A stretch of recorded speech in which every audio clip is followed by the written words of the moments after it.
இன்னைக்கு நான் சொல்றேன், பிரச்சனைகளை ஃபேஸ் பண்றவங்க தான் பெரிய ஆளா மாறுறாங்க. ஒத்துக்கொள்றவங்க சொல்லுங்க. நீங்க பிரச்சனை ஃபேஸ் பண்றீங்களா சொல்லுங்க. உங்களுக்கு பின்னால ஒரு பெரிய உயர்வு இருக்கிறது, ஒரு பெரிய மகிமை உங்களுக்காய் காத்திருக்கிறது. ஆகவே பிரச்சனையை பார்த்து பயப்படாதீங்க, பிரச்சனை ஃபேஸ் பண்ணுங்க. நம்ம ஓட ஓட துரத்துற நாய் என்ன பண்ணும்? துரத்திட்டே இருக்கும். ஓடுற நாயை பார்த்தா துரத்துற நாய்க்கு கேவலம்னு சொல்லுவாங்க. உங்க நாட்டு பழமொழி இல்லை.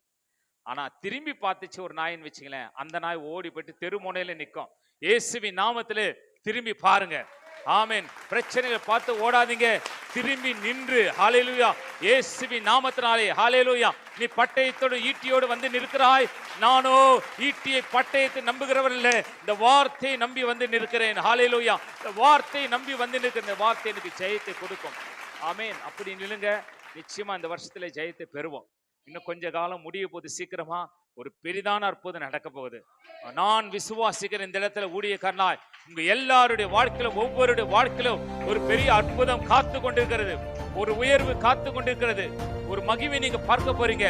ஏனென்றால் இக்காலத்து பாடுகள் இனி வெளிப்படும் மகிமைக்கு அது ஒப்பாய் இராது. ஆமென். ஒரு மகிமை வெளிப்பட போகிறது. சபையில் எத்தனை பேர் விசுவாசிக்கிறீங்க? ஆமென். கண்களை மூடி கரங்களை சொல்லுங்க, ஆண்டவரே அந்த மகிமையை நான் காண விரும்புகிறேன், அந்த மகிமையை நான் அனுபவிக்க விரும்புகிறேன். I want to see your glory.